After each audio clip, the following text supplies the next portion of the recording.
Bueno, vamos a dar gracias el día de hoy. Señor, te pedimos, primeramente te damos gracias por tu misericordia con nosotros, por traernos aquí a escuchar tu palabra.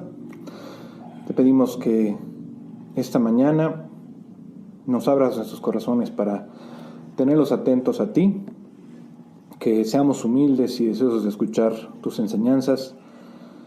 Y Señor, te pedimos que no permitas que en este estudio las palabras sean solo información, sino que también sean transformación para nuestros corazones. Enséñanos lo que significa obedecerte de verdad. Ayúdanos a ver los peligros de la obediencia parcial, Señor, de esa que a veces decimos que sí y al final terminamos diciendo que no. Te pedimos que podamos entender las consecuencias a resistir tus enseñanzas, Señor, y permite que seamos adeptos a tu voluntad, Padre. Te pedimos que tu Espíritu Santo nos llene el día de hoy, que llene nuestra mente, que quebrante nuestros corazones, si es necesario, y te pedimos que nos guíes a través de lo que tú nos enseñas el día de hoy, para que nos puedas moldear, así como a tu Hijo Jesús. Todo esto te lo pedimos en el nombre de Jesucristo, tu Hijo. Amén. Amén. Bueno, la última vez que... Sí. Pausa.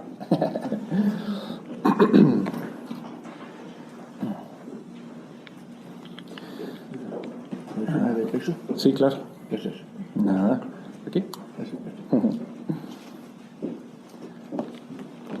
Bueno, la última vez que nos vimos, estábamos terminando el capítulo 14 de Samuel, de Primera de Samuel. Y veíamos cómo tenía Saúl el fin de una batalla, pero les quiero decir que también es el inicio del comienzo de su caída. Y si leemos el versículo 14:46 de Primera de Samuel, dice: y Saúl dejó de seguir a los filisteos, y los filisteos se fueron a su lugar. Si recordamos, después de la absurda amenaza de muerte que él había hecho contra su hijo Jonatán, que era el verdadero héroe del día, vemos que el pueblo se había levantado con valentía para impedir que se cometiera una injusticia contra él. La voz del pueblo fue usada, y fue usada para preservar la vida del justo de Dios en este momento. A Saúl lo confrontan y él está desautorizado espiritualmente. Y no tuvo otra opción más que retirarse del campo de batalla, dejar a sus enemigos alejarse y hacerle caso a la voluntad del pueblo, que en realidad era la voluntad de Dios para demostrarle a Saúl quién mandaba. Y este momento marca un punto muy importante de inflexión, mucho más que en otras ocasiones en la vida de Saúl. Saúl en ese momento no fue derrotado militarmente, de hecho estaba ganando, pero su autoridad moral, no solamente interna, sino frente a su pueblo, estaba comenzando a resquebrajarse. Saúl se detuvo y también los filisteos, ellos se fueron, pero el liderazgo de Saúl fue el que quedó realmente herido. Y después de esto viene en el capítulo un currículum de guerra de Saúl, y vamos a leerlo en el versículo 47. Dice: después de haber tomado posesión del reinado de Israel, Saúl hizo guerra a todos sus enemigos en derredor, contra Moab, contra los hijos de Amón, contra Edom, contra los reyes de Soba y en contra los filisteos. Y a donde quiera que se volvía, era vencedor. La verdad es un gran currículum, ¿no?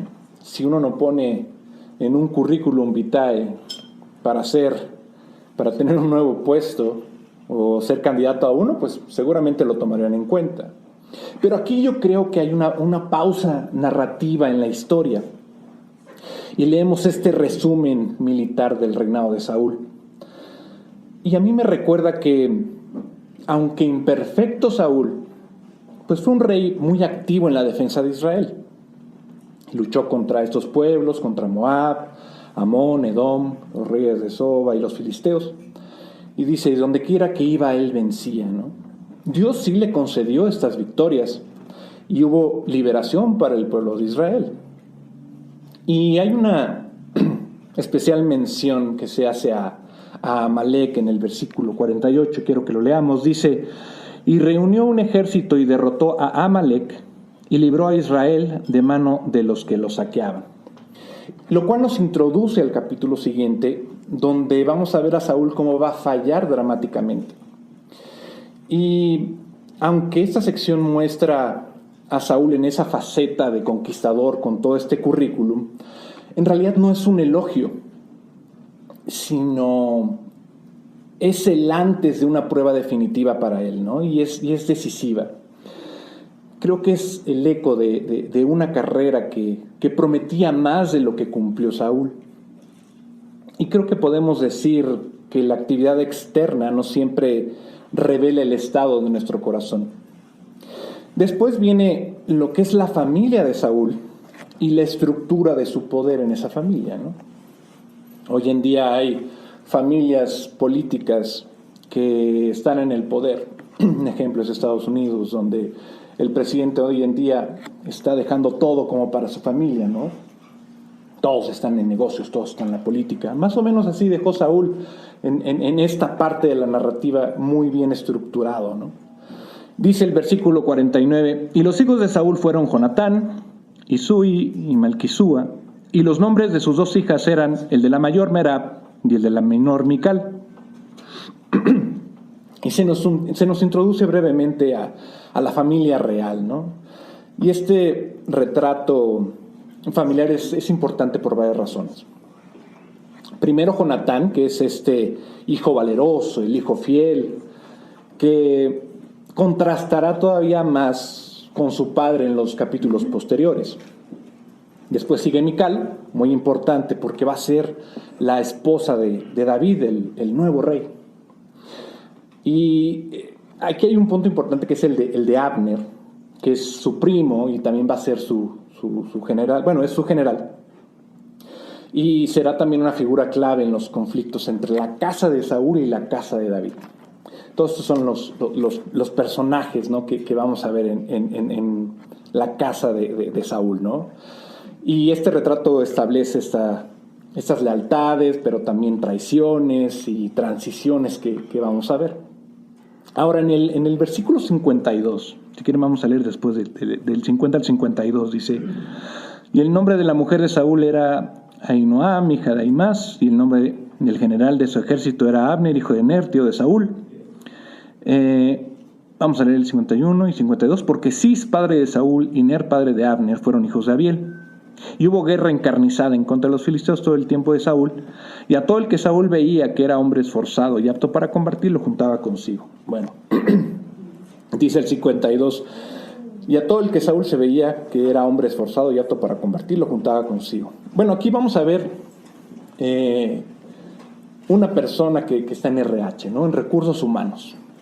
¿Qué hace recursos humanos? ¿Para qué los contratan? Para contratar al mejor material que pueden encontrar, ¿no? Así, este es bueno, contrátalo. Bueno, él se convierte en un reclutador compulsivo, ¿no? Pero debemos entender que el corazón de Saúl está desviado. Y Saúl está enfrentando constantes guerras, entonces necesita equipo. Y recluta, ¿no?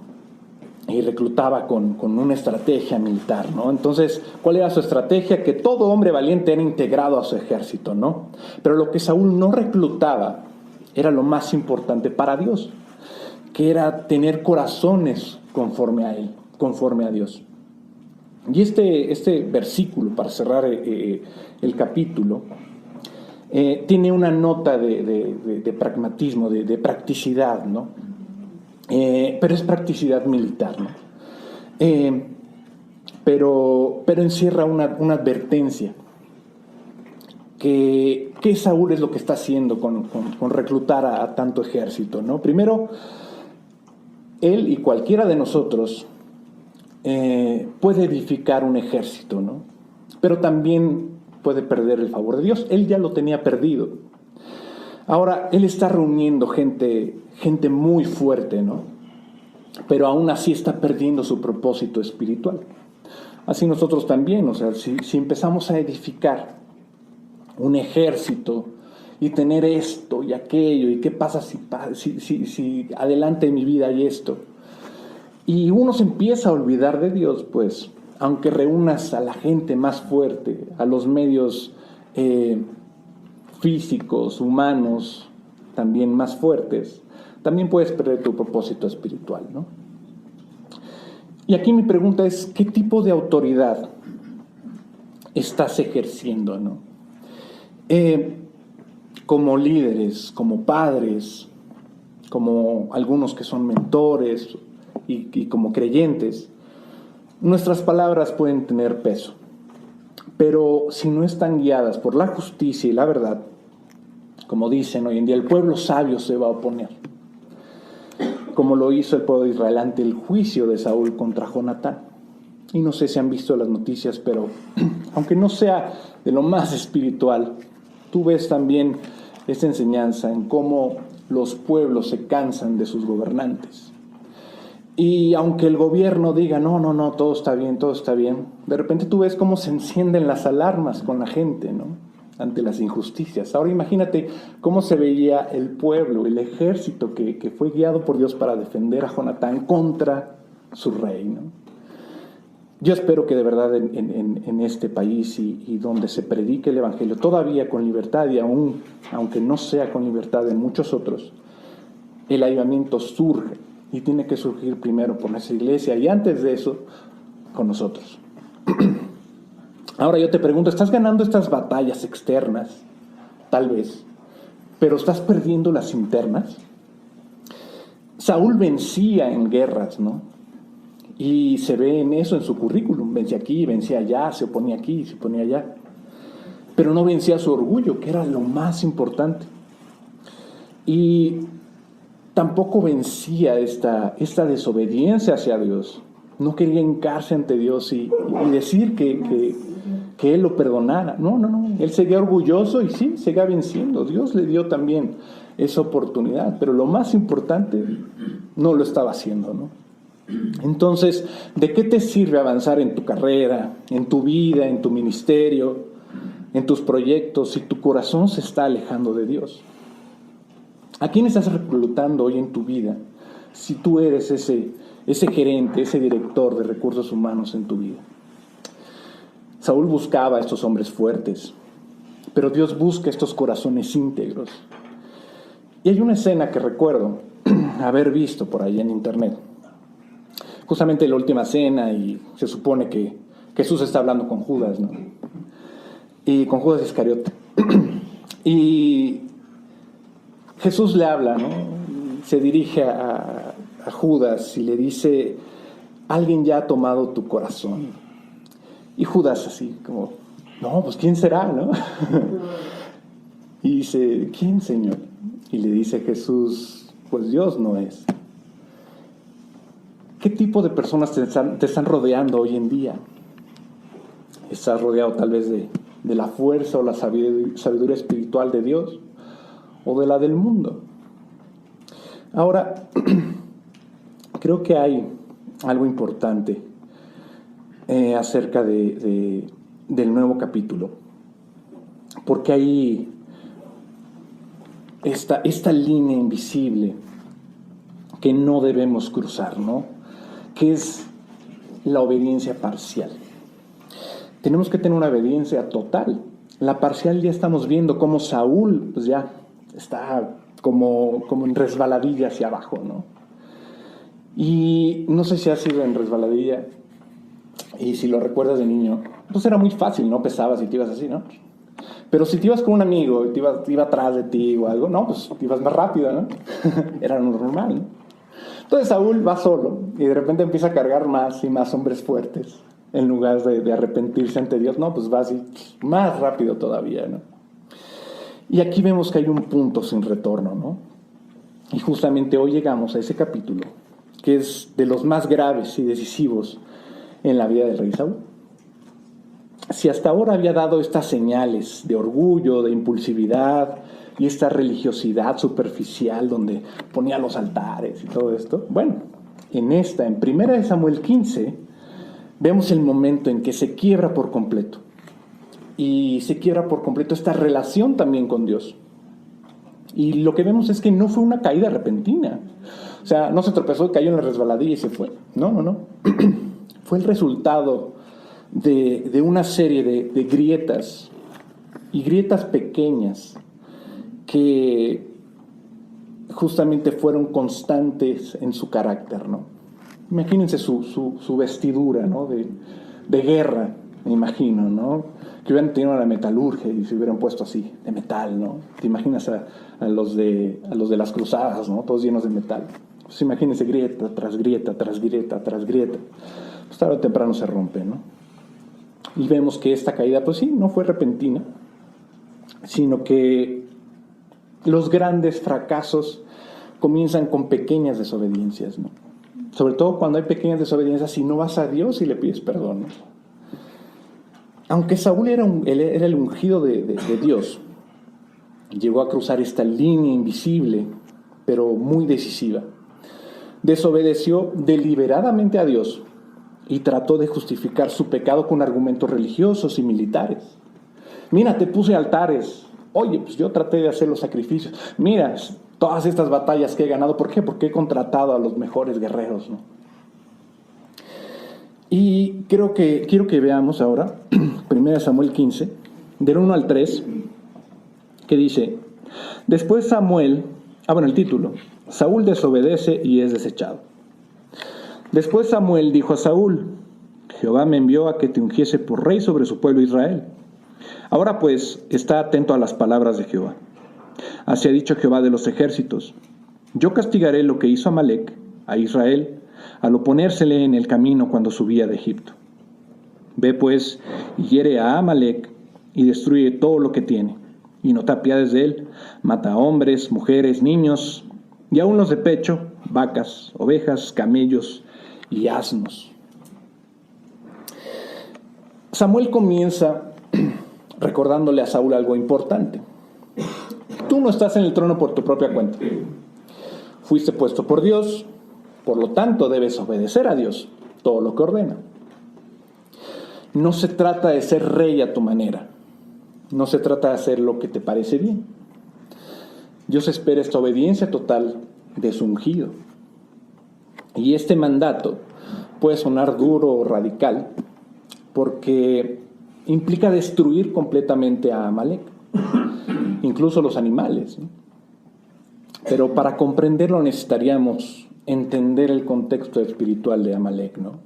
Y se los voy a decir un poco en esta parte. Porque ¿quién era Amalec y por qué Dios lo juzga tan severamente? Y si recuerdan, Amalec fue el primer pueblo que atacó a Israel tras salir de Egipto. En Éxodo 17, del 8 al 16 está la historia. ¿Cuál, perdón? Éxodo 17, del 8 al 16. Y dice que en realidad no los enfrentó de frente, ¿no? Amalec no enfrentó de frente a Israel. Los atacó por la retaguardia. Y los atacó cobardemente, hiriendo a los más débiles seguramente, ¿no? Los cansados, los rezagados, ¿no? Y dice Deuteronomio 25, del 17 al 18. Si quieren vamos a leerlo. Deuteronomio 25, 17 al 18. Dice, aquí el título dice: orden de exterminar a Amalec, desde aquel entonces, ¿no? Dice: acuérdate de lo que hizo Amalec contigo en el camino, cuando salías de Egipto, de cómo te salió al encuentro en el camino y te desbarató la retaguardia, de todos los débiles que iban detrás de ti cuando tú estabas cansado y trabajado, y no tuvo ningún temor de Dios. Por tanto, cuando Jehová tu Dios te dé descanso de todos tus enemigos alrededor, en la tierra que Jehová tu Dios te da por heredad, para que la poseas, borrarás la memoria de Amalec de debajo del cielo. No lo olvides. Para eso es todo este currículum de Saúl en el capítulo anterior. Ya venció a todos, ya. Bueno, le da esta última oportunidad Dios a Saúl y le dice, acaba Amalek. ¿Por qué? Porque te dije en Deuteronomio, no lo olvides. Amalek no solo atacó a Israel, atacó el plan redentor de Dios. Quiso exterminar a la nación por la cual vendría el Mesías. Fue un ataque espiritual, pero también un ataque satánico, demoníaco. Por eso Dios decretó que sería completamente borrado de la faz de la tierra. No. Dios toma el pecado muy en serio. Muchas personas luchan con ese tipo de pasajes porque parecen muy severos, ¿no? No, acaba con todos, niños, ganado, todo, ¿no? Pero no lo entendemos. Y aquí quiero que comprendamos algo profundo sobre el carácter de Dios, ¿no? Dios es paciente, lo estamos viendo porque desde entonces le decía, vas a acabar con él, no lo olvides, vas a acabar con Amalek después. Entonces Dios es paciente, pero no es pasivo. Él extiende su misericordia por generaciones. Pero cuando el pecado se perpetúa, llega el juicio. Dios esperó siglos antes de ejecutar este juicio. Amalek tuvo tiempo para arrepentirse también. Pero generación tras generación siguieron atacando a Israel. Y esto no fue un castigo arbitrario, sino una respuesta justa y justa al pecado continuo. Hoy también leemos cómo es difícil terminar con ataques a Israel. No digo que Israel sea un santo así ahorita, porque en realidad al ser la nación de Dios, los hombres somos los que pecamos, su gobierno, su gente y demás. Entre esto y el otro, pues también se tienen que arrepentir. Pero vemos los pueblos que atacan a Israel, ¿no? Y vemos cómo es generación tras generación, tras generación, tras generación. Y dice Colosenses 3:5, haced morir pues lo terrenal en vosotros. Y al igual que con Amalek, Dios no nos pide que toleremos el pecado, nos pide que lo matemos, que no le dejemos espacio, que no dejemos vivos ciertos pecados porque parecen útiles o inofensivos muchas veces. Dios no quiere esta obediencia parcial por parte de nosotros, quiere esta obediencia total. Y Saúl, el rey que obedece, sí, pero a su manera, a su conveniencia. Dice Samuel 15, del 7 al 9.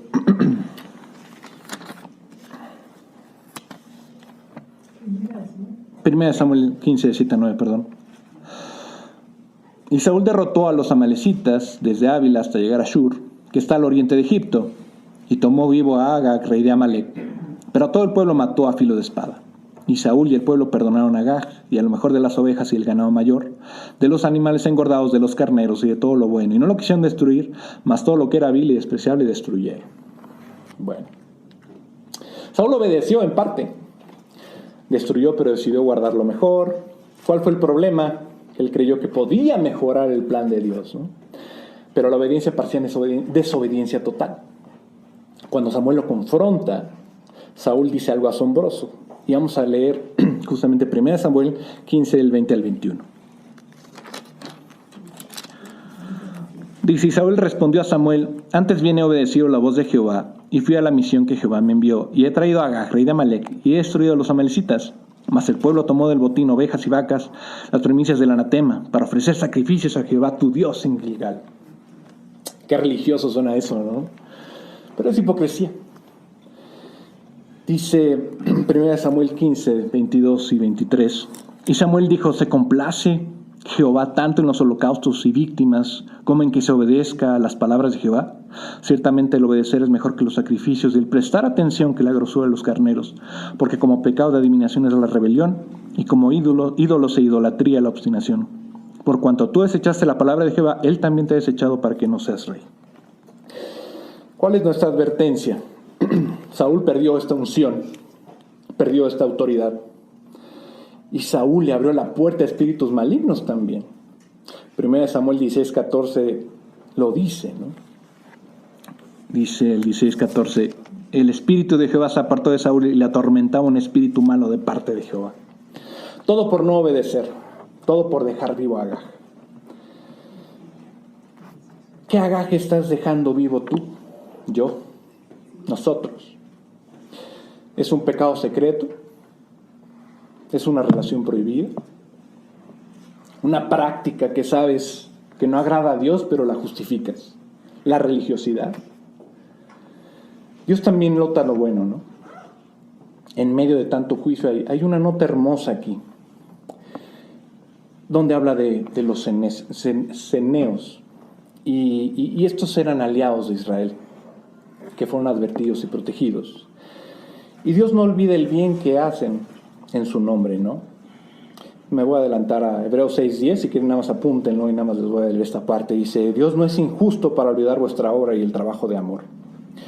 ¿Cuál es el llamado que les hago hoy? Mata todo Amalek en tu vida. No lo justifiques, no lo guardes, no seas como Saúl, que se justificó en lugar de arrepentirse. Obedece a Dios sin condiciones. No importa si parece irracional en el momento, ¿no? El mundo lo va a ver irracional, pero tú obedece a Dios. Obedezcamos a Dios. Confía que Dios recompensa la obediencia, incluso después de muchos años. Aquí lo voy a dejar. Después vamos a ver a los ceneos, justamente estos advertidos y protegidos que hicieron algo bueno con Israel, y Dios no los olvidó. Pero aquí se los dejo. Acuérdense de Amalek y ya saben lo que hay que hacer con Amalek. Bien, vamos a continuar con nuestro estudio de la espiral ascendente, y vamos hoy a empezar con Romanos 5, pero vamos a leer del 1 al 5 para recordar. Epístola de los Romanos, capítulo 8, del 1 al 5. Ahora pues, ninguna condenación hay para los que están en Cristo Jesús, los que no andan conforme a la carne, sino conforme al Espíritu. Porque la ley del Espíritu de vida en Cristo Jesús me ha librado de la ley del pecado y de la muerte. Porque lo que era imposible para la ley por cuanto era débil por la carne, Dios, enviando a su Hijo en semejanza de carne, de pecado, y a causa del pecado condenó al pecado en la carne, para que la justicia de la ley se cumpliese en nosotros, que no andamos conforme a la carne, sino conforme al Espíritu. Porque los que son de la carne piensan en las cosas de la carne, y los que son del Espíritu en las cosas del Espíritu. Entonces, ¿quiénes son los que son de la carne? Los no creyentes, incrédulos, los religiosos. Recuerden ustedes en la parábola de las 10 vírgenes, las 5 sensatas, las 5 prudentes y las 5 insensatas. Y realmente las 5 insensatas representan a todos los que se dicen creyentes, que realmente no son creyentes. El aceite en las lámparas simboliza el Espíritu Santo. Entonces las prudentes, que fueron prudentes y tomaron aceite extra, son las que realmente se salvaban. Nosotros sabemos que el ser humano siempre ha tratado de imitar la obra de Dios. Ahí vemos, o ser Dios, la torre de Babel. Hagámonos una torre que llega hasta el cielo y hagámonos un nombre para que seamos todos recordados. Y ese es el esfuerzo del hombre por llegar a Dios, por su propia cuenta. Y en cambio las prudentes son las que se humillaron delante de Dios, reconocieron su impotencia de cambiar. Por eso se mencionan en estos capítulos la ley, lo que era imposible para la ley, y acudieron a Dios, y Dios les dio su Espíritu Santo al momento en que se arrepintieron, y es el Espíritu Santo el que produce la obra de Dios. Entonces, cuando dicen los que son de la carne piensan, este verbo en griego se refiere a una orientación básica de la mente. La mentalidad incluye afectos, procesos mentales, voluntad, propios de un individuo. O sea, recuerden que el corazón, cuando la Biblia habla del corazón, está representando el sistema de pensamiento del hombre. Pablo, por ejemplo, decía en Filipenses 2, del 2 al 5, completad mi gozo sintiendo lo mismo, teniendo el mismo amor, unánimes, sintiendo una misma cosa. Nada hagáis por contienda o por vanagloria, antes bien con humildad, estimando cada uno a los demás como superiores a él mismo, no mirando cada uno por lo suyo propio, sino cada cual también por lo de los otros. Haya pues este sentir que hubo también en Cristo Jesús. ¿Ven ustedes? O sea, unánimes en pensamiento. Todos fuimos criados en condiciones diferentes, situaciones geográficas diferentes, familias diferentes, y nuestros padres pues nos transmitieron pues lo que ellos aprendieron, y aunque no lo dijeran en muchas cosas, nos transmitieron actitudes, juegos emocionales, cosas de ese tipo. Pero lo único que puede unificar la mente de las personas es el Evangelio de Cristo, tener una misma mente, tener un mismo parecer.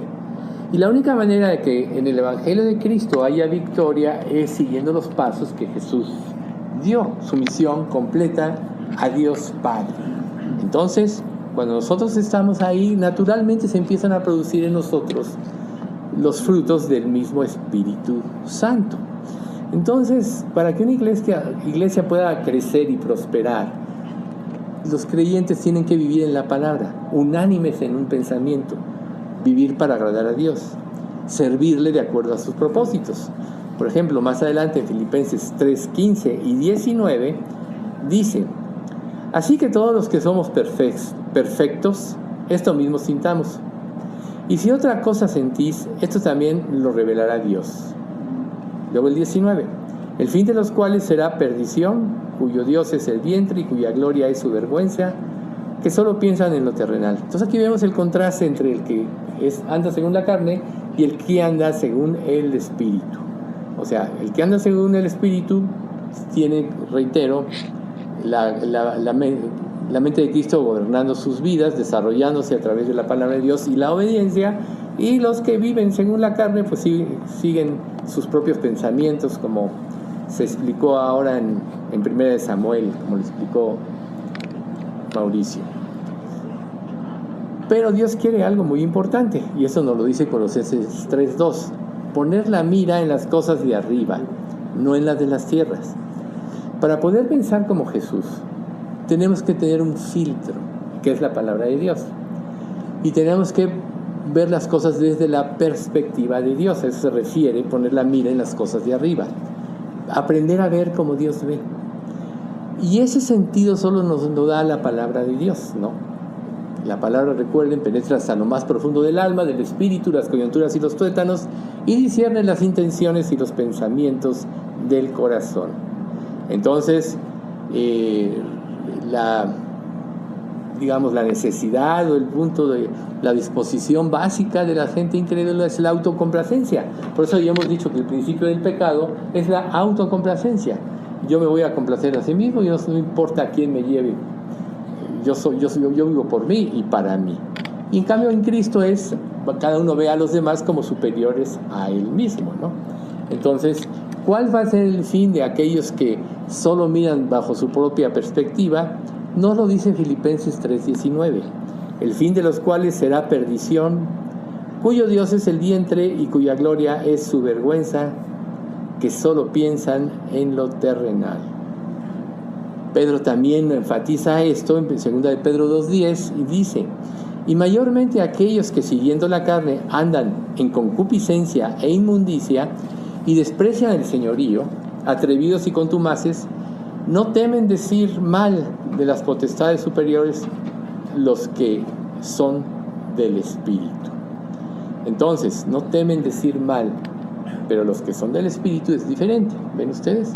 Entonces, aquí en este pasaje Pablo está hablando también de todos los creyentes, aquellos que han aprendido a ser guiados por el Espíritu Santo, y naturalmente se manifiesta el fruto del Espíritu que todos conocemos: amor, gozo, paz, paciencia, benignidad, bondad, fe, mansedumbre y templanza o dominio propio.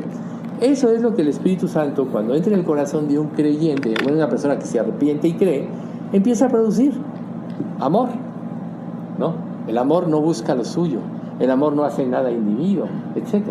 El amor es precisamente lo que empieza a producir el Espíritu, y es el amor en el sentido de Dios.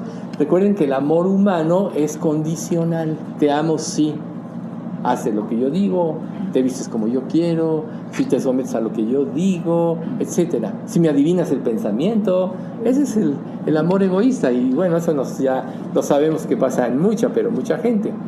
Entonces, a raíz de todo esto que vemos ahorita, ¿cómo podemos nosotros aprender a identificar la voz del Espíritu Santo?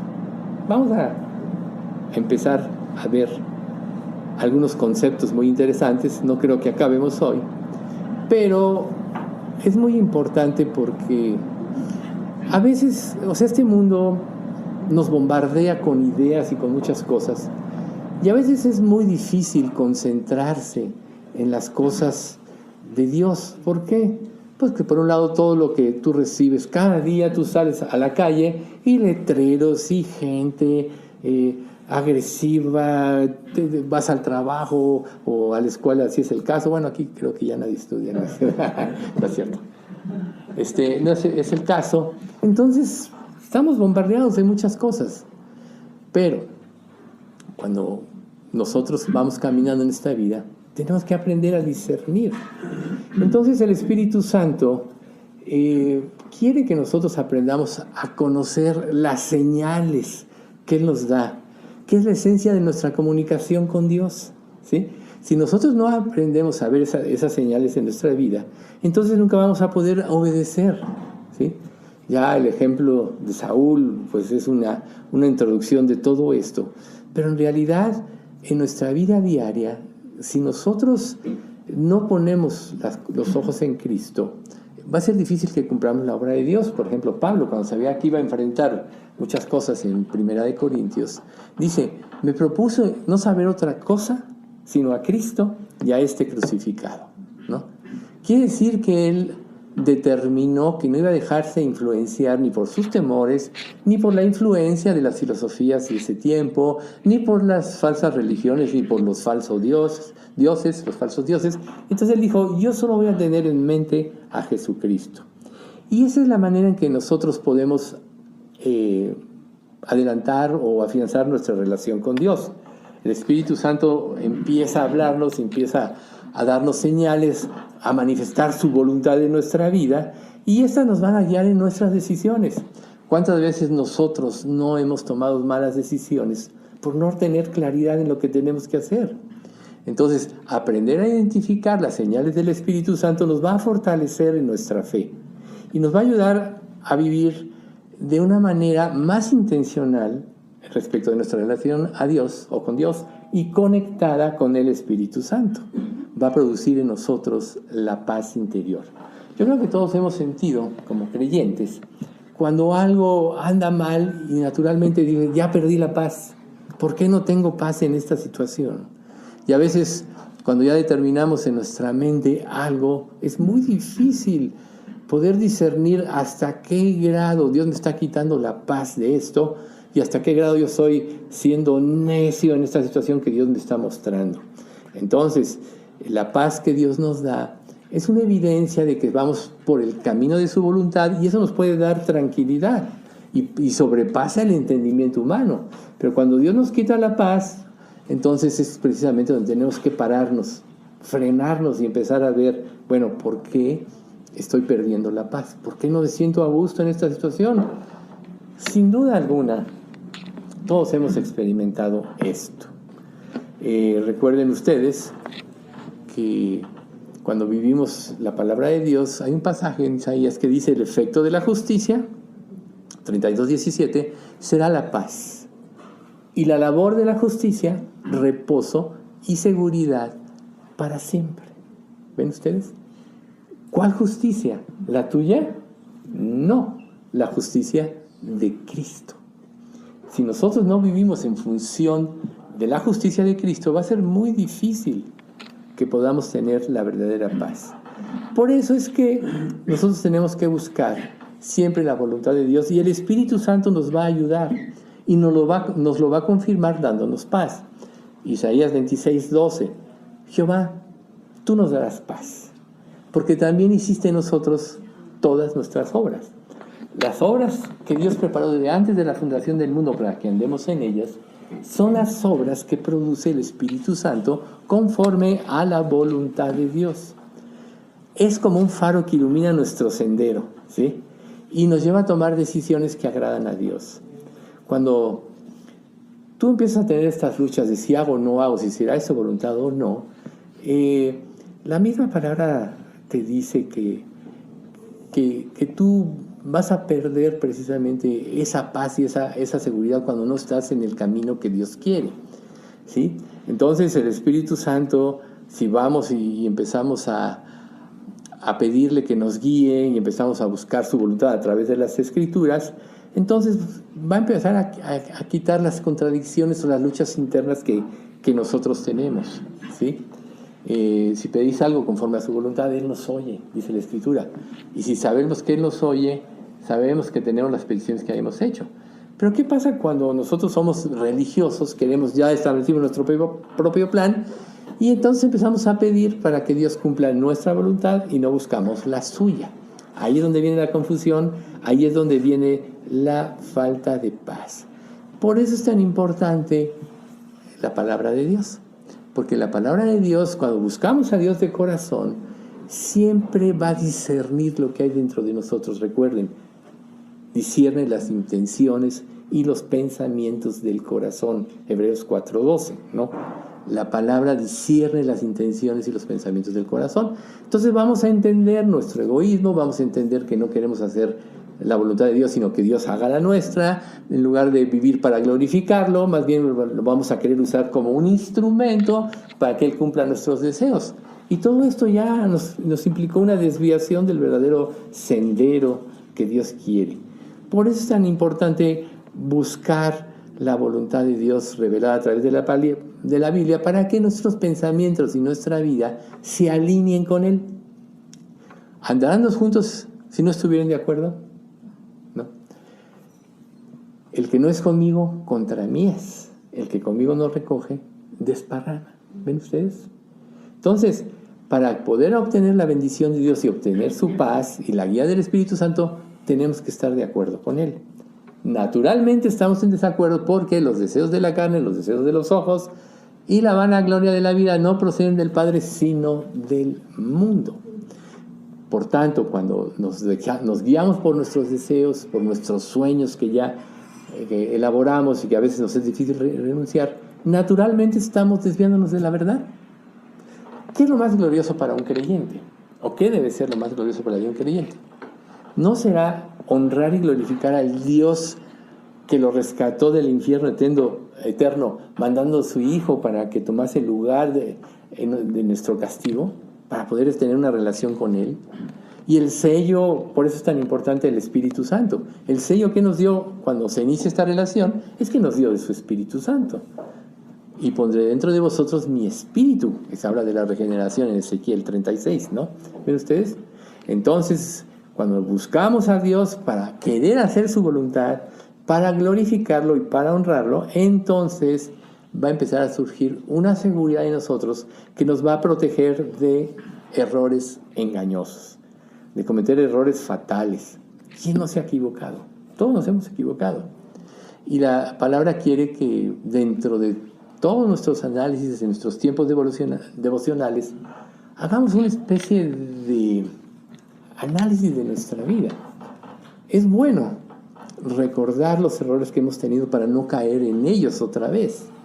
Es malo vivir atormentándose en nuestros errores, porque eso quiere decir que no nos arrepentimos de ellos. ¿Ven ustedes?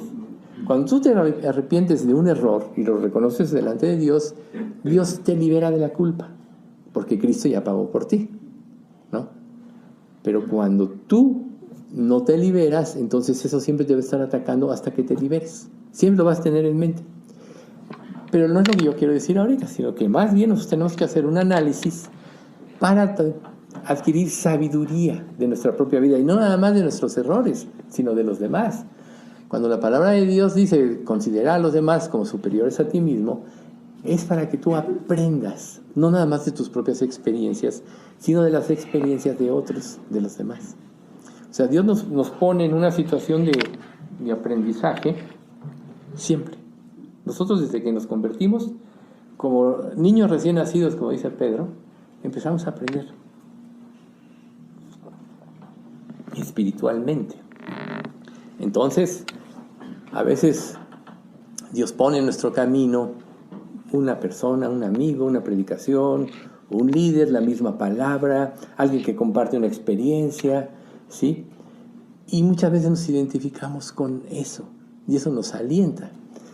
Por eso es tan importante, cuando nos tenemos una relación correcta con Dios, yo no digo que todo se tenga que compartir, pero hay experiencias que a lo mejor tú tuviste y Dios te dio la victoria, y tú no sabes si otro creyente está viviendo el mismo proceso. Y al ver tu victoria, eso puede alentarlo a poder esforzarse y ser valiente para seguir buscando a Dios, ¿ves? Estos encuentros no son casualidades. O sea, Dios, si nos pone en una situación de aprendizaje, va a usar todo el entorno de nuestra vida para que aprendamos. Aún las pruebas, aún las bendiciones. ¿Quién no se ha quebrantado de una bendición? Yo sí, varias veces. Porque te das cuenta de que Dios es un ser amoroso y misericordioso, ¿sí? Y cuando vienen las pruebas no siempre tenemos la misma reacción. Viene el por qué Dios, ¿no?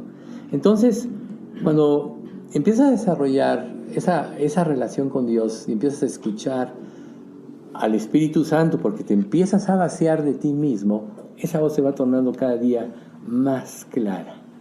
Y cuando nosotros empezamos a escuchar y a obedecer, entonces va a ser más clara la voz de Dios para obedecerle y seguirle. ¿Ven ustedes? Otra señal es, aquí vimos la pérdida de paz, la sensación de inquietud o advertencia. ¿Quién no ha sentido inquietud por una situación? A lo mejor no disiernes nada, pero te sientes inquieto. A lo mejor estás a punto de tomar una decisión equivocada y esa decisión te va a alejar de los propósitos de Dios. Y sientes una inquietud en tu corazón que no te permite dar un paso adelante o no te permite estar en paz hasta que lo resuelves. ¿Dónde se resuelven las cosas? En el centro de la voluntad de Dios. Podríamos decir, en el altar de Dios. No en el sentido de un ídolo, sino en el sentido de ir a su presencia, ¿no? Miraré a aquel que es pobre y humilde de espíritu y que tiembla a mi palabra. Entonces, cuando nosotros tenemos esa advertencia interna dentro de nosotros, tenemos que reconsiderar nuestras acciones. Yo he notado que cuando la gracia de Dios se derrama, todo se armoniza, todo fluye. Y he aprendido que cuando empiezan a haber impedimentos, es que Dios te dice, espérate, o no es por aquí. Pero a veces somos muy necios y decimos, no, yo voy a hacer esto. Bueno, ya vimos el ejemplo de Saúl hoy, que nos compartió Mauricio, ¿no? Pero esta señal de inquietud, en realidad es una señal de protección que Dios nos quiere dar a nosotros, de protección divina, podríamos decir. Una manera que Dios nos cuida y nos lleva a reflexionar, ¿no? Examinaos a vosotros mismos si estáis en la fe. Probaos a vosotros mismos. ¿O no sabéis que Jesucristo está en vosotros? A menos que estéis reprobados, examinaos. A veces el problema de este mundo es que te distrae y te ciega. Te mete en una situación, ¿no? Y eso te impide pensar. Por eso es tan importante dedicar siempre como prioridad en nuestra vida un tiempo a Dios. ¿Cuál es el mejor tiempo? Pues yo creo que el mejor tiempo siempre es en la mañana. Todavía no entras en la actividad del día. A lo mejor para otros puede ser en la noche, pero a lo mejor ya llegas cansado del trabajo. A lo mejor para otros puede ser a mediodía. Cada creyente somos diferentes, pero tenemos que buscar ese tiempo en que no seamos interrumpidos entre nosotros y Dios. Y ahí es precisamente donde Dios nos puede, a través de su Espíritu Santo, mostrar lo que es su voluntad. Por lo que entonces, si esta inquietud es una señal de protección divina, cuando pasa eso, como siempre, tienes que pararte. Ahora, también Dios te afirma. Otro punto es que te da la certeza en medio de la incertidumbre. O sea, ¿quién puede controlar este mundo? Está tan variado, está tan cambiante, que ya no alcanzamos a entender en un día lo que pasa cuando ya las cosas cambiaron al día siguiente. Yo hace años decía, no hombre, esta generación no alcanza a entender, no, pues ahora es cada día. La ciencia se aumentará y está progresando tan rápido que ya no alcanzamos a entender todo lo que pasa. Dios, obviamente, en su infinita sabiduría, en la Biblia nos describe todo el futuro. Pero lo más importante de que Él nos describe el futuro es que nos hace ver que Él tiene el control de todo. Y que nadie va a poder hacer nada que Dios no permita. Y que aún Dios va a usar los errores humanos o los pecados de otros para que Él cumpla su voluntad en nosotros. Por eso este pasaje de Romanos 8:28, a los que aman a Dios, todas las cosas les ayudan a bien, que viene aquí más adelante. Entonces, cuando tengamos incertidumbre, habrá momentos en que no tengamos todas las respuestas, ¿no? ¿Quién podrá entender sus propios errores? Dice Salmo, ¿no? Líbrame de los que me son ocultos. O sea, a veces no tenemos todas las respuestas. Por eso Dios nos pide confianza. Porque la única mente que todo lo controla y es infinita es la de Dios. Y aunque ahorita la humanidad está formando su torre de Babel, porque quiere llegar por sí misma al cielo, quiere decirle a Dios, mira, no te necesito. Nosotros vemos que la condición moral de este mundo va decayendo. La maldad va aumentando. Entonces eso solo justifica que Dios tenga que traer un juicio, no muy pronto. Ahora, tú puedes también por otro lado tener todas las respuestas, pero si tienes una convicción profunda de lo que es el camino correcto, nadie te va a mover de eso. Ahí vemos a los 3 compañeros de Daniel, Sadrach, Mesach y Abednego, que los hemos mencionado últimamente, cuando los echan al horno del fuego. Díganme ustedes, ¿cuántos razonamientos no pudieron ellos tener o darse para poder desobedecer a Dios? Muchos. Ellos pudieron haber razonado muchas cosas para justificarse, y así nosotros en la vida a veces razonamos muchas cosas. Pero les digo una cosa, lo que nosotros razonemos que diste de cumplir la voluntad de Dios es alejarnos de Él y es justificarnos. La voluntad de Dios es buena, es agradable y perfecta. Y estos 3 hombres junto con Daniel se propusieron en su corazón, desde que fueron invadidos la primera vez, servir a Dios. Y atravesaron muchos retos. Aquí Nabucodonosor se hace una estatua de oro y dice, adórenla todos. Y obviamente Daniel ya le había pedido, cuando adivinó el sueño de Nabucodonosor, que pusiera en los negocios de Babilonia a sus 3 compañeros, porque tenía alguien en quien apoyarse y en quien confiar. Obviamente todos los otros sátrapas y todos ellos querían destituirlos para tomar ellos el poder. ¿Qué mejor ocasión en su relación con Dios? ¿Ven ustedes? Ellos pudieron temer. ¿Cuántas veces nosotros no truncamos nuestras convicciones por temor? A veces Dios permite para mostrarnos lo que realmente somos. Recuerden que las pruebas evidencian lo que realmente eres. Tus reacciones ante las pruebas están evidenciando lo que eres, y eso justifica a Dios, porque Él precisamente a través de las pruebas nos fortalece en nuestras debilidades. Entonces estos hombres tenían tan firmes sus convicciones que nada los movió, y aún estuvieron dispuestos a perder la vida, pero Dios los rescató. Pero ellos mismos dijeron, y sabe que Dios sabe bien, le dicen a Nabucodonosor, que Dios nos librará, y si no, no serviremos a tu Dios, a tu estatua, ¿no? Entonces, ¿qué querían ellos? Cuando les dan de comer, que son recién cautivos, querían a Nabucodonosor que asimilaran la filosofía de Babilonia.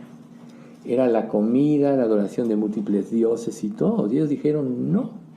¿Cuántas veces nosotros vivimos un cristianismo, pero estamos asimilados a muchas costumbres y en muchas cosas que no honran a Dios, que nos impiden oír la voz de Dios?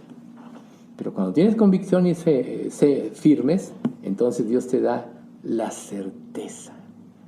Por eso es tan importante tener una o sea, vivir la palabra, porque la palabra produce convicciones férreas.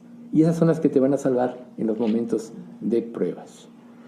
Entonces, como les decía, no siempre tendremos todas las respuestas. Y aunque las tengamos, el camino correcto es precisamente lo que Dios nos revela a través de su palabra y por medio de el Espíritu Santo que nos ilumina para entender. Recuerden, Dios es luz y no hay ninguna tinieblas en Él.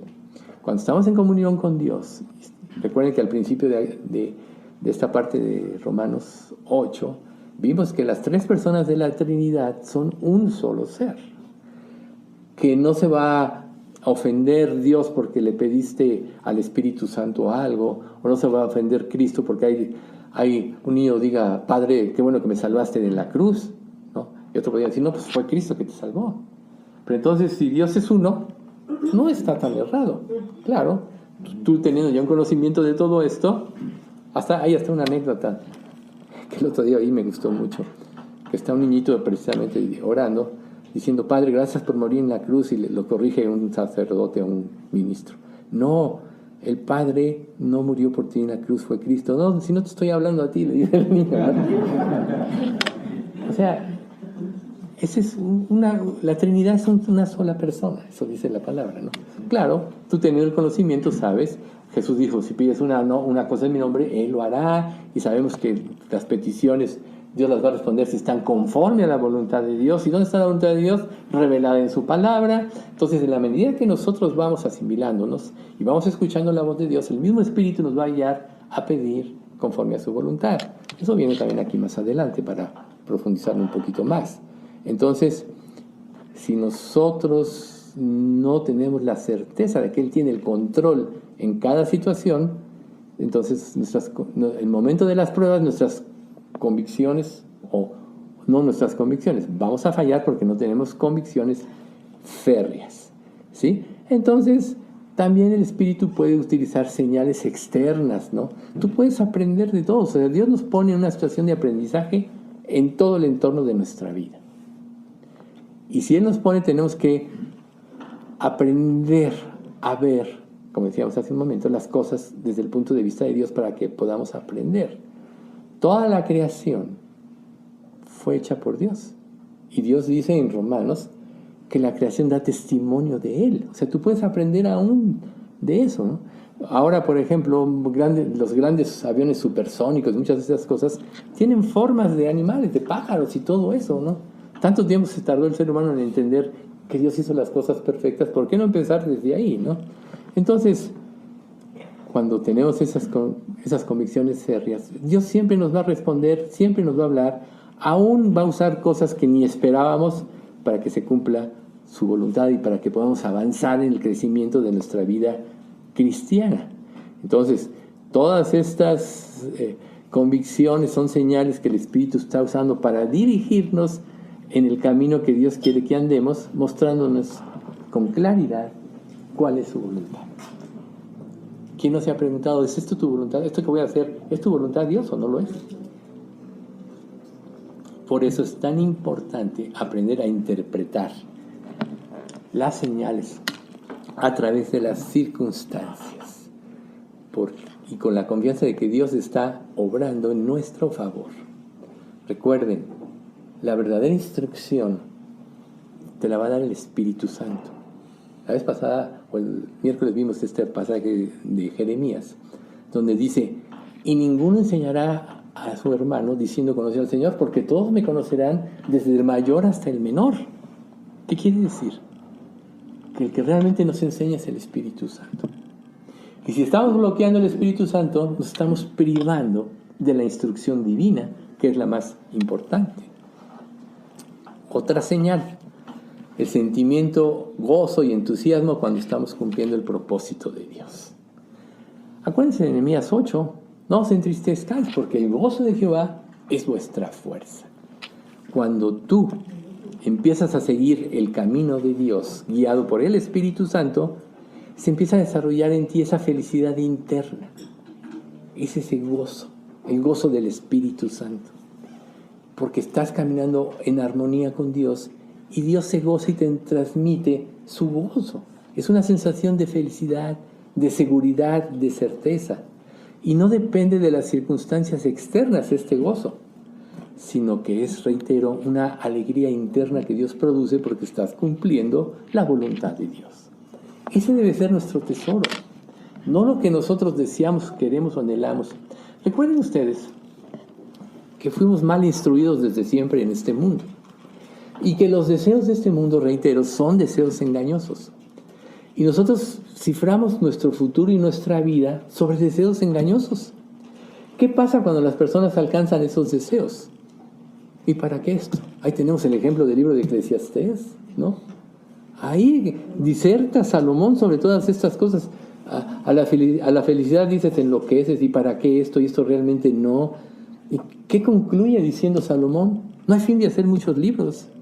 Y el mucho estudio es fatiga de la carne. El fin de todo el discurso oído es este: teme a Dios y guarda sus mandamientos, porque esto es el todo del hombre. Entonces tenemos en nuestro caminar cristiano, tenemos que aprender los que son los verdaderos valores, y son los de Dios. Son los plasmados en la Biblia. Ahí está revelada la voluntad de Dios. Por lo que, si tú estás decidiendo algo y te justificas porque quieres hacer eso, pues la otra alternativa que tienes es ir a la palabra, a ver si está de acuerdo a la palabra. Es muy fácil. O cuestionamientos como estos que ya hemos mencionado alguna vez. Esto que estoy viendo, ¿lo podría ver Jesús? Esto que estoy oyendo, ¿podría escucharlo Jesús? ¿A este lugar donde voy, sería honrado Jesús? Este tipo de análisis, de cuestionamientos, nos pueden ubicar mucho en qué es lo que tenemos que hacer. Pero el gozo de Dios nos motiva y nos da energía. Eso es algo importante. Nos impulsa a, ¿no? Por eso, volviendo a Nehemías, el gozo de Jehová es vuestra fuerza. ¿Para qué? Para seguir la voluntad de Dios, para seguir buscándolo a Él, ¿sí? Ahora, otra señal, la repetición de un mensaje. A veces Dios te habla a través de la Biblia, a veces Dios te habla a través de una predicación, a veces Dios te puede hablar a través de un comentario de alguien. Dios empieza a repetirte lo mismo. Y cuando Dios se lo empieza a repetir, tú puedes decir, no, ya lo sé, Dios. Y Dios te podría decir, o el Espíritu Santo, ¿y por qué no obedeces si ya lo sabes, no? O sea, ¿cómo tomamos nuestras decisiones? El que sabe hacer lo bueno y no lo hace, le es pecado. Al que sabe hacer lo bueno y no lo hace, le es pecado. ¿Ven ustedes? Entonces Dios utiliza diferentes medios para darnos el mismo mensaje. Es como Balaam, ¿no? Hasta le habló la burra al último para refrenar, dice la Escritura, la locura del profeta. Entonces, si tú eres de Dios, Él te va a hablar claro. Si no quieres que te hable claro porque ya determinaste o te propusiste en tu corazón es algo más, bueno, a lo mejor Dios te deja, pero vas a sufrir las consecuencias. Ándale, vete por este camino. Yo te quería librar de esto, pero insistes, bueno, y Dios lo va a usar también, pero quería evitártelo. Entonces, si el mismo mensaje se repite de diferentes formas, es una señal de que Dios está tratando de captar nuestra atención. Y quiere mostrarnos algo específico en nuestra vida. Por eso es tan importante aprender a escuchar la voz de Dios. Ahora, Dios actúa también a través de diferentes formas. Él puede, a través de una situación sobrenatural, hablarte. Un terremoto como el que pasó en México. Se recuerda una persona que estaba en este hotel que se cayó ahí en el centro. ¿Cómo se llama aquí? El Prado. El que se cayó en el centro estaba. Y se habían bajado a pagar. Y lo que la gente decía, que es lo que a mí me impresionó, de lo que la gente estando ahí en el lobby, porque muchos estaban arriba, pues les fue mal, pero los que estaban ahí decían, páralo Dios, páralo Dios, páralo Dios. O sea, no, una persona que no aprende a escuchar la voz del Espíritu Santo, no va a poder discernir cómo son las cosas. Que no me venga esto, Dios. Y a lo mejor esto está viniendo porque desobedeciste. Entonces, aún Dios puede usar señales así sobrenaturales. A veces hacer lo correcto en medio de una tentación puede ser una situación difícil en tu vida. Pero hay una fuerza que nos impulsa, ¿no? Recuerden 1 Corintios 10:13, no os ha sobrevenido ninguna tentación que no sea humana, pero fiel es Dios que no os dejará ser tentados más allá de lo que podéis resistir, sino que os dará juntamente con la tentación la salida para que podáis soportar. ¿Ven ustedes? Si Dios está presente en tu vida, Él siempre va a ser claro. No quiere que tú actúes en tus propias fuerzas. Si tú empiezas a resistir por tu propia fuerza algo, a la larga vas a caer. Porque ningún ser humano puede vencer el pecado por sí mismo. Siempre necesitamos de Jesús. Por eso siempre es importante ir a la palabra y buscar la voluntad de Dios. Y entonces el Espíritu Santo nos dará el poder para vivir en santidad. Es muy fuerte esta palabra de Pedro que dice: sed santos porque yo soy santos en toda vuestra manera de vivir. O sea, sed santos porque yo soy santos. ¿Y cómo vamos a poder llegar a ser santos como Él es santo si no lo produce Dios? Recuerden, Hebreos 13:21, haciendo Él en vosotros lo que es agradable delante de Él por medio de Jesucristo. La verdadera vida cristiana solo la puede producir Dios. Y la va a producir en la medida que le demos el gobierno de nuestra vida a Dios. ¿Sí? También Dios puede actuar, nos puede responder, nos puede llamar la atención a través de pequeños milagros.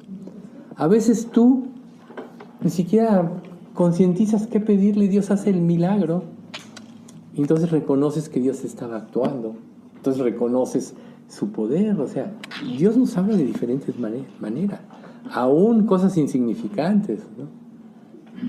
Señor, no encuentro estacionamiento, ayúdame. Pues igual. O igual llegas y va saliendo alguien y dices: ay, qué suerte tuve. Pero en realidad Dios controla todas las cosas. Un día oí a alguien que criticaba esto, que decía: Dios es más grande que estas cosas, ¿no? Dios es un Dios de grandes cosas, pero también Dios es un Dios de detalles. Y muchas veces a través de ese tipo de cuidado en detallitos nos está mostrando su amor. Nos está mostrando que su Espíritu Santo está presente en nuestras vidas y nos está ayudando en todas las cosas. ¿Cuál es el objetivo del Espíritu Santo? Formar a Cristo en nosotros. Ese es su objetivo. Entonces, toda la intervención del Espíritu Santo va a tener que ver para que Dios forme a Cristo en nosotros. ¿Ven ustedes? Ese es el objetivo. Por eso entonces hay que aprender a identificar todas estas señales, ¿sí? Este cuidado que Dios tiene.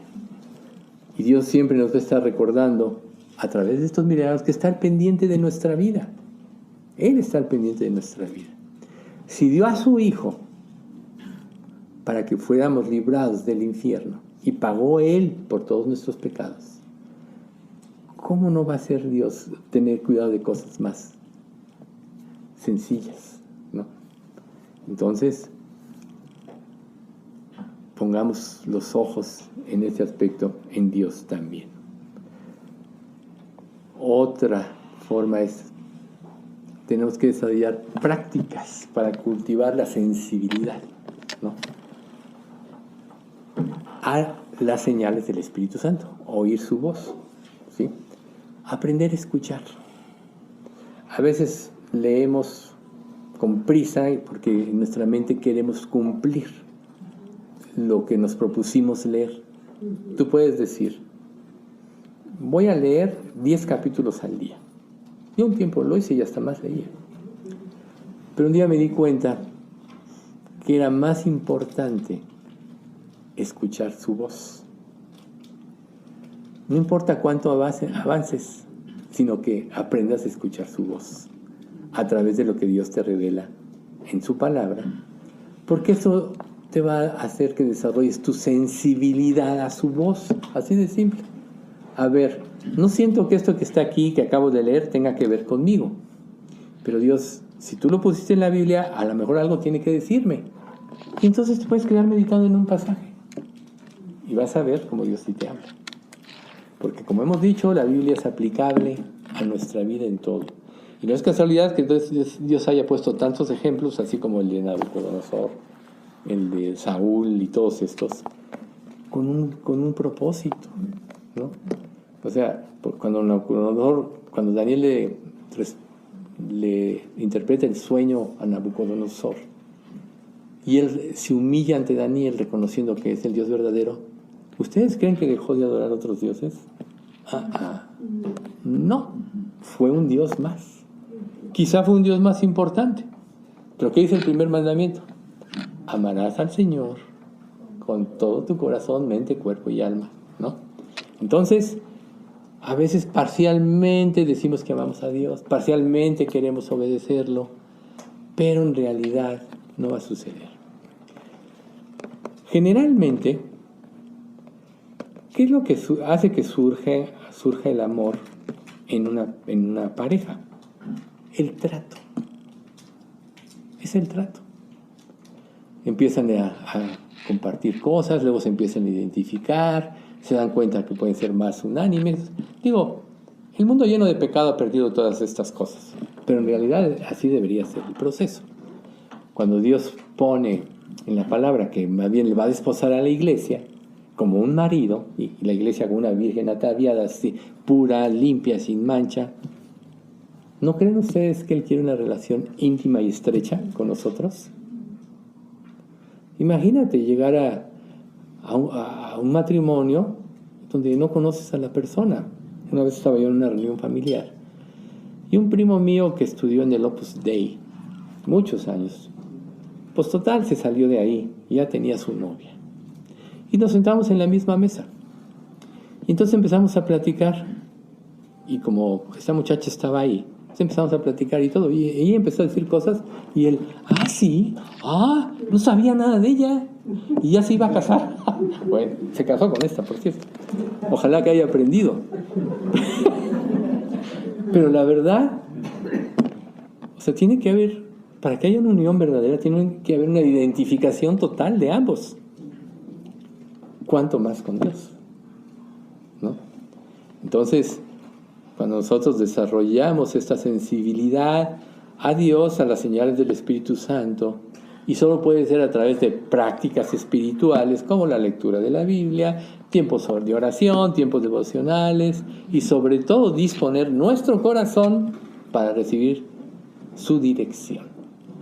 ¿Cuántas veces tú pides algo por ser religioso, pero tu corazón no está ahí?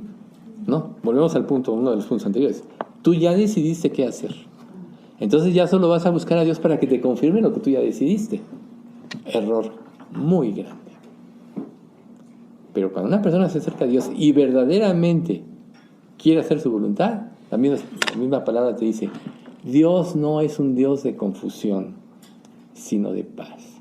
Si tú buscas su voluntad en cada circunstancia de tu vida, la vas a hallar. Pero tienes que disponer tu corazón. ¿Cómo poder aprender el lenguaje del Espíritu Santo? Aquí, más adelante, viene. ¿Y qué hemos de pedir como conviene?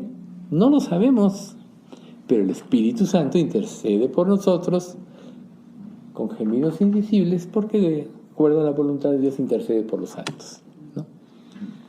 Tienes que aprender el lenguaje y eso solo va a ser a través de la convivencia íntima y estrecha con Él, donde Él puede hablarte con claridad y tú estés dispuesto a hacer su voluntad. Entonces, el conocimiento de la palabra va a ser determinante, eso ya lo sabemos, lo hemos dicho tanto, para que la misma palabra actúe en nuestra mente y en nuestro corazón, ilumine nuestro entendimiento. Recuerden, la oscuridad, todo lo vela, quien camina en la oscuridad puede tropezar y no sabe ni a dónde. Pero ¿qué pasa cuando hay luz? Sabes por dónde caminas con seguridad. Así es la palabra de Dios. En su luz veremos la luz de la palabra. Y el Espíritu Santo va precisamente a intervenir ahí para hacernos comprender. ¿Quién nos hace comprender la palabra de Dios? El Espíritu Santo, ya lo vimos antes. ¿Quién nos dio convicción de pecado? El Espíritu Santo. ¿Quién nos da la fe para creer? El Espíritu Santo. ¿Quién entró en nuestro corazón una vez que nos convertimos? El Espíritu Santo. ¿Ven ustedes? ¿Por qué no darle la honra a esta tercera persona de la Trinidad? Aquí le vamos a dejar por hoy. Padre Santo, te agradecemos mucho por este estudio. Gracias, Padre, porque tú siempre eres claro. Y gracias porque tú nos permites ahondar y discernir más cosas de tu palabra. Y queremos pedirte, Señor, que nos enseñes a escuchar tu voz. Sensibiliza nuestros corazones para que podamos poner atención a todo lo que tú nos dices. Y sabemos, Padre, que esta sensibilidad lleva implícita nuestra obediencia y sumisión total a ti. Así que te pedimos nos des ese corazón para humillarnos constantemente delante de ti y reconocer que sin ti nada somos.